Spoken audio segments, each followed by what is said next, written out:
Olá, bem-vindo ao podcast Psicologia Destaque. Sou o Ayrton e vou falar sobre o assunto sucesso e fracasso. Como você os enxerga? Nós somos ensinados a enxergar o sucesso olhando sempre para a vida do outro e nunca para a nossa. Um exemplo é, se fulano tem um bom carro, uma casa, faz viagens constantemente aos Estados Unidos ou a Paris, tem uma carreira profissional, é tido como bem-sucedido. Pois, ao me comparar com ele e enxergar que não tenho e não posso fazer nada do que ele faz, vem a sensação de fracasso. Nesse contexto, no qual a sociedade e o mundo do trabalho nos impõem a cobrança de tanta perfeição e sucesso, precisamos parar e pensar: o que é sucesso para nós? O que é importante? O que eu pretendo alcançar? Se nossos ideais e valores não combinam com aquilo que nos tem sido exigido, por que continuar acompanhando sem refletir? Ao longo do podcast farei algumas observações. A primeira é autoconhecer-se. É essencial autoconhecer-se para poder decidir e assumir a busca do sucesso que desejamos. Temos que deixar de nos colocar no lugar de fracasso que a sociedade e o outro nos colocam.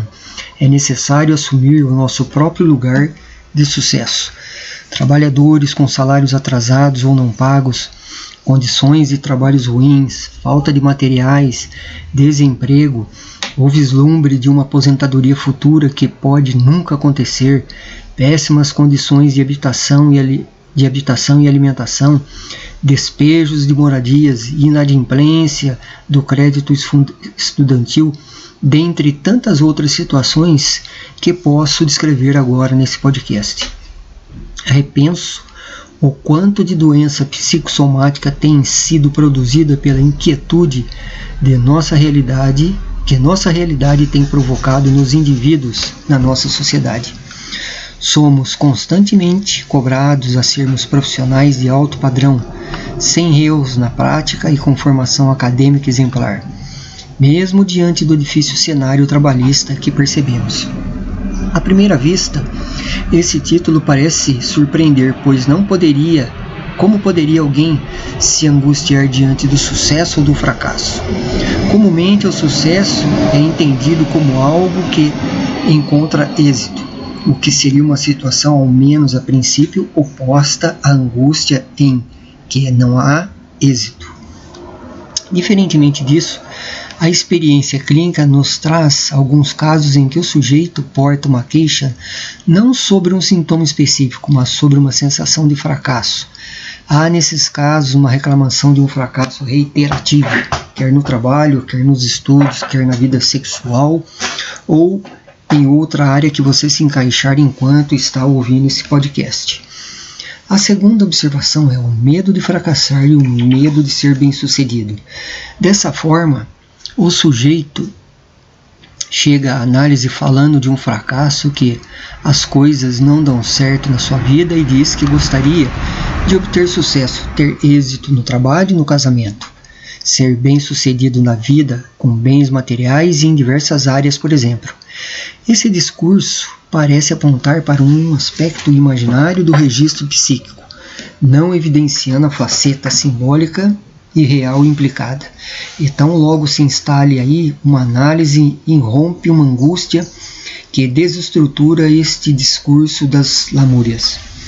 De início, parece que o sujeito se angustia com a possibilidade de fracassar.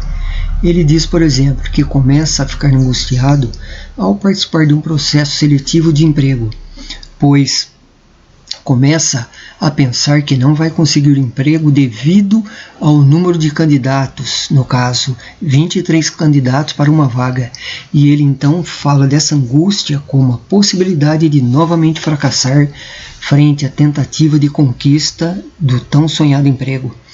Entretanto, esse cenário toma outra dimensão, pois a angústia não é exatamente frente à possibilidade de fracassar, mas sim frente à oportunidade de obter êxito. No exemplo, a angústia não é a expectativa de fracassar, mas a esperança do desejo de conseguir o emprego, e toma-o como objeto de seu desejo. Vejamos melhor isso.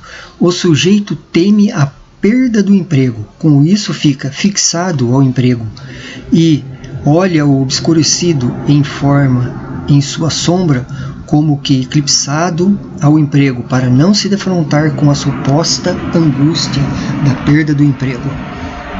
A terceira observação é autossabotagem. De acordo com Freud, autossabotar o próprio sucesso representa medo de magoar os pais.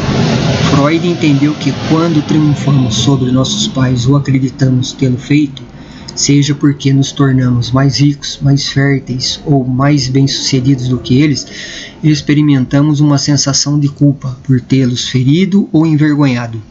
E que, por outro lado, tememos ser atacado por nossos pais, como forma de enfrentar sua própria inveja. Todavia, Freud introduziu uma nova ideia na psicologia, a saber que todos temos sérias possibilidades de ficarmos perturbados quando nossos desejos de fato se realizam. Não porque não sabíamos muito bem o que fazer com nosso novo status ou riqueza, e sim por temermos ter feito algum mal aos nossos pais. Revendo a questão do sucesso e fracasso, o sucesso que o sujeito almeja é uma tentativa de felicidade garantida da conquista ilimitada. Se o suicida busca essa saída totalizadora de uma forma extrema e angustiada, o sucesso é também para o neurótico uma saída totalizadora e extrema, que pode de igual forma provocar uma angústia insuportável. Para o neurótico, o sucesso é uma espécie de realização em que nada pode faltar. Por isso mesmo, ele se mata, não no sentido de pôr fim à própria vida, mas como uma tentativa de encontrar uma saída para um conflito psíquico, uma tentativa de encontrar um paraíso eterno ou um outro plano de vida eterno onde não haja angústia. No caso aqui, o paraíso representa um excelente emprego, um carro importado, ser empreendedor, se tornar uma celebridade ou até ser um político e etc. Uma angústia frente à possibilidade de uma ostentação de um sucesso pleno, o sucesso para esses sujeitos teria que acontecer sem falta, a qualquer preço. Como isso é impossível, é melhor recuar e de algum modo fracassar. No fracasso, o sujeito encontra alento para se tranquilizar de sua condição de rejeitado, de fracassado, de mal amado, de sofrido. Enfim, encontra uma brecha para aliviar seu sintoma e pensa que o sucesso é somente possível para o outro e não para ele. No fracasso, encontra uma recompensa para ocupar um lugar de destaque, se colocando como o pior dos piores, um ser abominável, e com isso sucumbe a essa condição. Realizar o desejo traz angústia e ansiedade, levando-nos a pensar que esta realização pode estar na via contrária de algumas ideias significantes.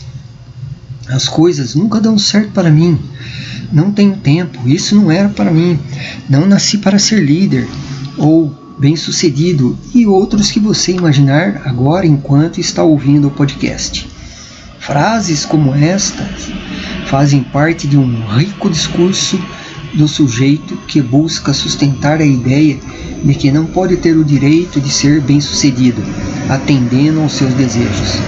Existem ainda outros dispositivos sabotadores que o impedem de obter sucesso em suas ações, tais como falta de tempo, desorganização, descontrole financeiro, falta de foco e atenção, intolerância e impaciência, medo de se arriscar e sair da zona de conforto, que são, na verdade, as famosas desculpas.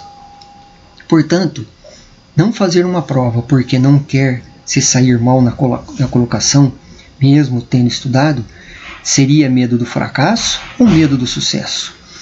A quarta observação é: o sujeito se apercebe como faltante de sucesso. Portanto, se o sujeito foi dividido, isto implica que ele não é inteiro.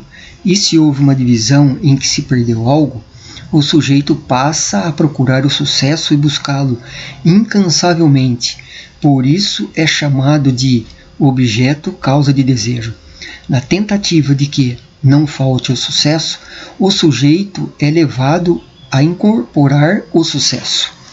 Esta é uma tentativa mal sucedida e angustiante, pois Para não se dar conta da falta de sucesso, ele sai da posição de sujeito bem-sucedido e se apercebe fracassado.